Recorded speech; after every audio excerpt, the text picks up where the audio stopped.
Hello artists, it's Mrs. Treat here again to do a wonderful art project with you. And today we're going to learn a little bit about drawing a portrait.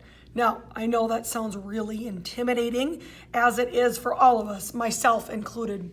But I'm going to show you some tips and tricks to actually making it a little bit easier.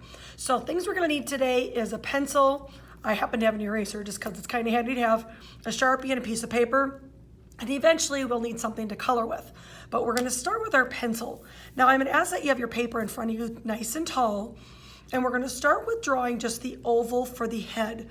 Now since we're focusing mainly on a face or a portrait, I'm going to say the oval has to be kind of large. I kind of grab my hand to say at least the size of maybe your hand.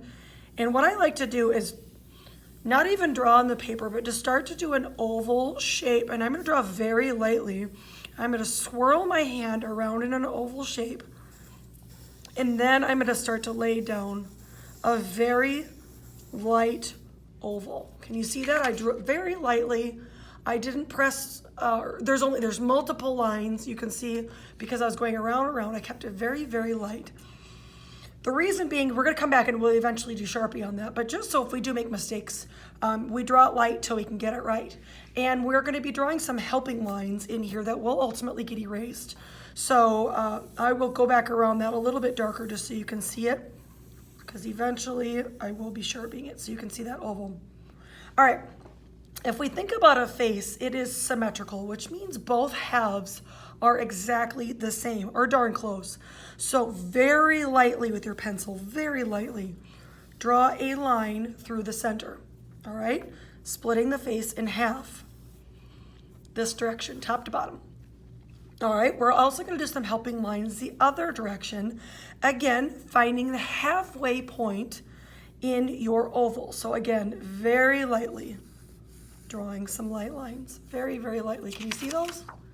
Looks like, crosshairs almost right now. And from this bottom half of my oval here, I'm going to divide this section in half again. So I'm actually going to draw another very light line. So these three lines are going to come in handy in drawing our face in the right proportion and placement. A lot of people, when drawing a face, put the eyes way up here. Well, the eyes are actually in the middle of your head. You got to think about this being your chin and this being the top of your head. They forget about that hairline and how it needs to come down to the forehead, eyebrows, and then so on. So the eyes are actually in the middle of your head. All right, so from here, we are going to draw our eyes. Now, from those, we're going to have the top part of the eye be on the top of this first line, the bottom half be down in the bottom part of that line. And I'm going to draw kind of larger cartoon eyes. I'm not really going for realism here. I sort of like a football shape for an eye, sort of represents that shape, or maybe a lemon shape. But I think large eyes are kind of fun, more whimsical eyes. Don't worry if they're not exactly the same. All right, right through that center line, kind of goes right through. Maybe there's a little more eye on top, a little less on the bottom. This area down here, this line, is the base of your nose.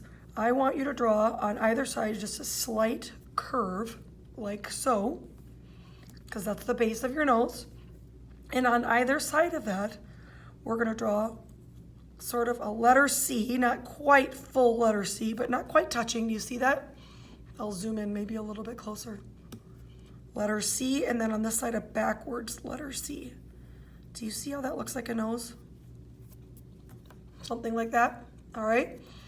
Now we're gonna have those little mark lines for where the mouth starts just below that. And I would do the letter V, sort of a wide letter V, for the split kind of in the lip area right here. And then we're gonna go down and down, and then a nice curve line for the bottom, just connecting them with a nice curve line. Now the mouth itself, you either can just draw a line straight across, or you can curve it up a little bit if you want to make it look like it's smiling a little bit. You can sort of curve those lines up a little bit so it looks like they're smiling. All right, let's go back to the eyes because they need the color eyes. We need that round portion in the eyes. So I'm going to draw, we don't see the whole circle. So I'm drawing just like the sides of the circle. The rest of it is up above and down below. That's the iris, where the color part of the eyes. Do the same on the other side. Remember, drawing light till you get it right. The face is coming together. And I'm going to draw the pupil, which is the black. That's another smaller circle on the inside. On both sides. Now it looks weird because we don't have anything colored in yet, so don't worry about it. It'll look less creepy moving forward. I'm going to zoom back out a little bit. All right, now we need some eyebrows. That's up above the eyes here. Just nice curve lines. Kind of bring it down to a point. Maybe a little bit lines on either side for the nose. The nose is really defined more by shadows than anything else. All right, do you see how those lines really helped us guide where our facial features should be? Well, now we need some hair, and this is where we're gonna get really fun with this project. We're gonna add some really crazy hair. We're not going for traditional hair. It can be mohawks, spikes, it can be a shape you've never heard of, zigzags and curly cues. You can have half one way and half long, half short. This is where we're gonna have a lot of fun. So I don't care where you're at, but the hairline is gonna be about here. You know, think about forehead. So your hair can spike down from that, but it's gonna be actually up above this line up here, but we can just get really crazy with our hair. So I'm gonna zoom back out a little bit. So let me think. This person is gonna have some crazy hair.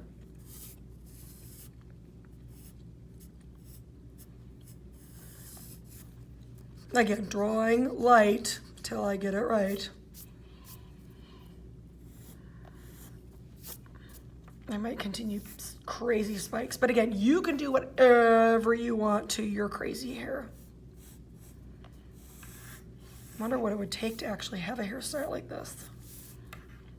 A lot of hairspray. I mean, it looks like bedhead maybe, but you know. All right, we're gonna go ahead and draw a neck. That's just kind of directly down from the middle of the eyes. So our head is setting on a neck, like so. You can put a shirt on, a little V-neck or t-shirt, whatever. Bring it out for the shoulders and down.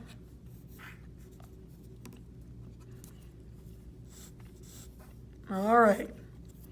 Now we're gonna go ahead and we're gonna Sharpie everything. So please grab your Sharpie and we're gonna outline every single line except our helping lines, all right? And this line that goes up into the hair, I can get rid of that either now or later. You want to get rid of that. But this line, I want to make sure I don't Sharpie. I'm going to make sure I don't Sharpie these lines that are crisscrossing through the center. I'm going to Sharpie everything first, then I'm going to go ahead and erase all my lines.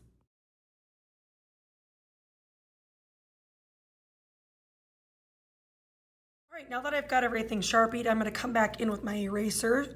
I'm going to get rid of all of those helping lines because those were just to get me started, and I'm going to erase any pencil lines just to really clean it up. That way when I come back, if I want to add some color, it won't get kind of muddy because sometimes pencil can mix with other things. Then it looks like we drew it right away in Sharpie, which we totally could have, but it's always nice to, you know, learn a few steps with a little more confidence with our pencils first, then go back and add our Sharpie. All right, just to add more playfulness to our wild-haired character, I'm going to take my Sharpie this time, and I'm just going to add some fun patterns in the hair. Now this is, you can separate your hair into different sections if you want to. Maybe I'll just add a little, so this side and this side, and I've got a different section down below here. I can go ahead and say this one, I'm going to do simple dash lines, where another one I might add, you know, some curly cues or polka dots.